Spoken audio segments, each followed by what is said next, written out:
Good evening, everyone, and welcome to the Green Smile Show, live from the Vail Valley of Colorado, USA. Hope everyone's had a great beginning to the year. I see that a lot of the craziness seems to be getting a little bit heavier as time progresses. Yeah, the DAPL protest looks like it's going to explode. It looks like they're going to build the pipeline, and yeah, that's a real sticky situation there because I think they opened Pandora's box to other issues that are much bigger than their pipeline. So I think long term, it'll turn out to be something much bigger than that pipeline. You'll see. So there are a lot of really good videos. I saw some drone videos. Still amazes me as to how many people are still out there. Kudos to you guys that are braving the winter and the cold to defend the water. And, I think the battle seems to be just beginning. Donald Trump seems to be really aggressive. I mean, the first week he was in office, he signs the executive order for the pipeline. So, I mean, you go figure that one out.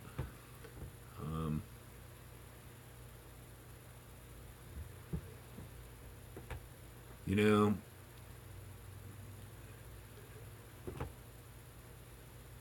it's almost to the point where we might have to just sit back and watch what happens here, because I think if we get sucked into participating in some of these demonstrations, um, there's a good chance that you're going to get smacked on the head or thrown in the hooch, and I really don't think it's really that worth it. I think there are bigger battles to be fought in different arenas that might offer us a better level playing field to take on these um, elites, we'll call them. I mean, I don't know what else. I don't even know what they call themselves. So we'll call them elites. Um,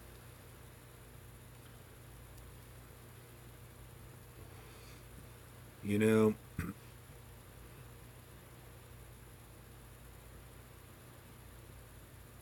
some of the stuff I saw the last 6 months with the oil protest in particular, I don't like to, and I tend not to really, go into those type of things. I am a marijuana and hemp advocate, um, activist, whatever you want to call it. Um, but some of the things that I saw, whether it's political, legal, um, land, water, air, those issues, they stand out, and when you think about how many U.S. Soldiers have gone off overseas in the last 10 years since 9/11, or 15 years since 9/11, and given their lives, I mean, to battle terrorism. And, you know, terrorism, by definition, is a real tricky one. I mean, we'll have to go back literally 1,000 years or more to the origins of religion, and the kings and these types of systems where the peasant was subservient always. When I think about terrorism, I think about may sound a little bit crazy, but when they rose up and attacked Frankenstein's castle, for example, it seems like people just get tired of being oppressed, and they rise up. They grab the pitchforks and torches and But after the king is dead, they're left with this big void, and other dictators or kings rise up out of the ashes, and the whole thing repeats itself. So, yeah, I don't know. I have a lot of deeper thoughts on this stuff, and these days it's seems very distorted.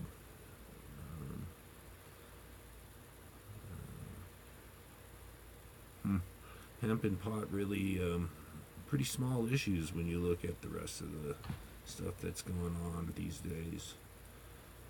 It's kind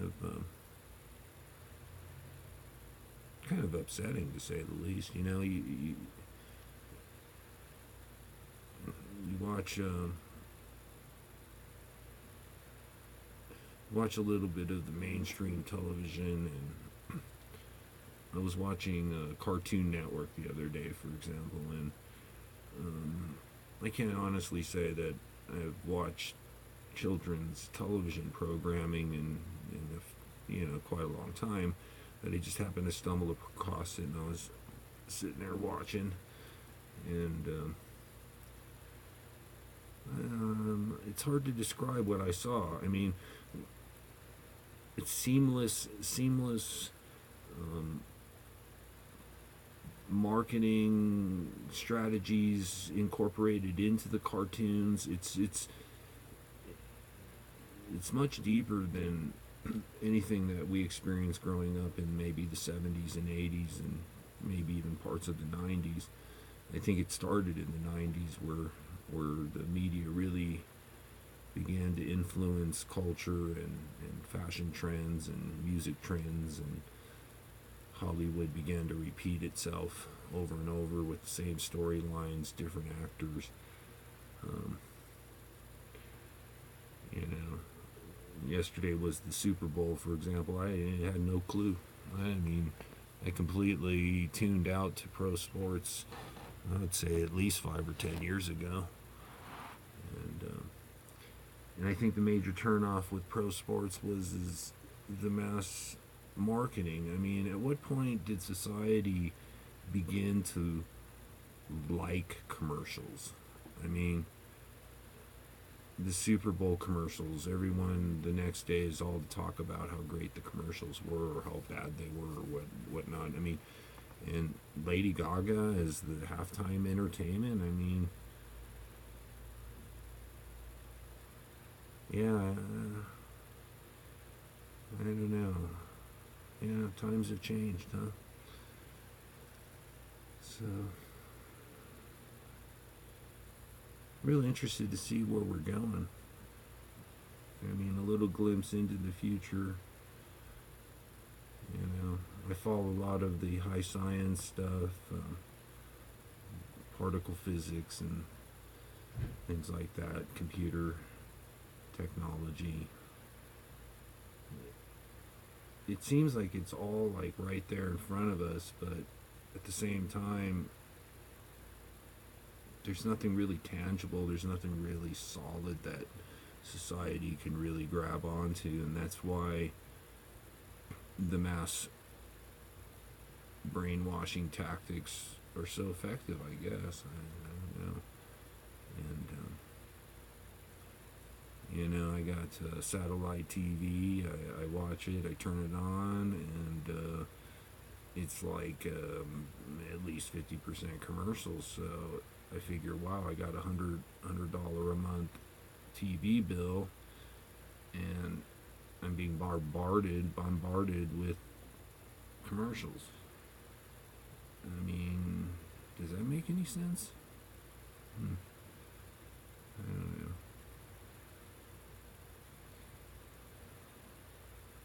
I don't know.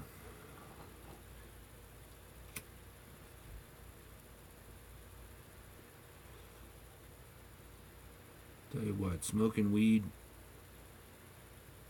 takes the edge off. And it's not a trend, it's not a hype. Seeing a lot of stuff. I think it is medicine. I think the politics of pot these days is all about money, and I think it's a shame. I think it's a shame that children and sick people could benefit from pot, and it's all about money. Unbelievable.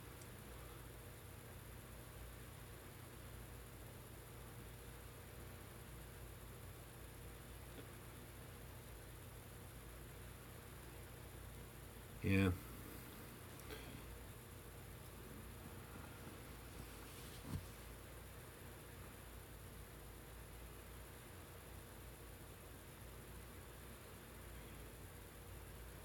It's too much to think about.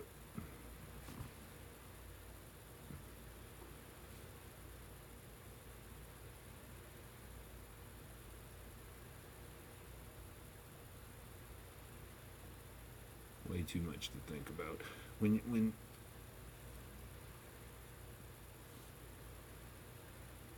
I was looking at some of these recent DAPL videos that came up the last couple of days, I see a conflict for the Standing Rock chairman, Archambault. I don't know.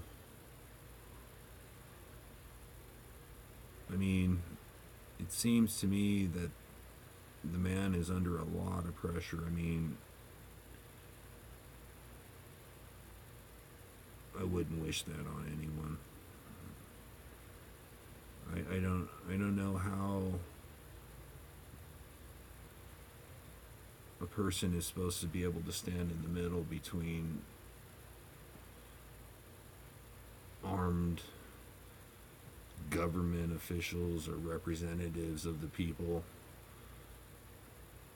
and his people's sovereign rights. 200-300 years of history. My gut feeling when I was up there was this may be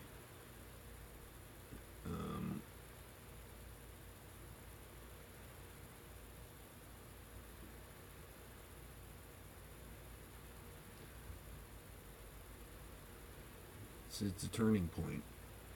It's a turning point. I think the destiny and the future of Native Americans, or I'm not sure they like to be called Americans because they've not been treated equally as Americans.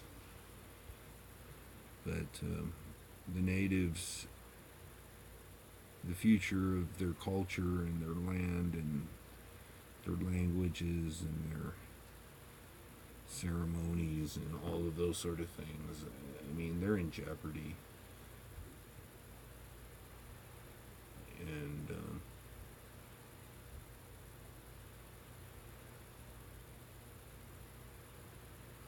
I don't know. I mean, I don't see any other battle that would be worthy of putting it all on the line for. And I question the intelligence of the federal government or the leaders in the federal government that make the decisions to poke those type of issues of history and not see the potential outcomes of their actions. It's I don't want to call anybody a racist or anything like that, because I have faith that America is a little bit better than that, but you know, the native issue is really important, guys. I mean, if you don't respect history, it's going to repeat itself. and that place, that particular place where this battle for the environment is going on, is extremely symbolic. And in defense of again the chairman of Standing Rock, I think the man is really pressed. He's pressed between a rock and a hard spot, and I think the time is now to come to the table on this issue. At least I think the government and tribal leaders, true tribal leaders, they should be sitting down and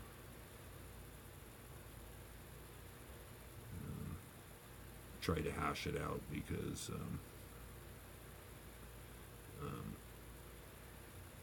if we don't do it now with this opportunity, it's not good for anyone. It's not going to be good for the people of North Dakota. White, brown, red, yellow, doesn't matter. It's not going to be good.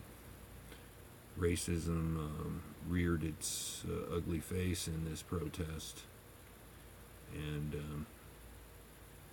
some may deny that it's there, but it's pretty blatant. And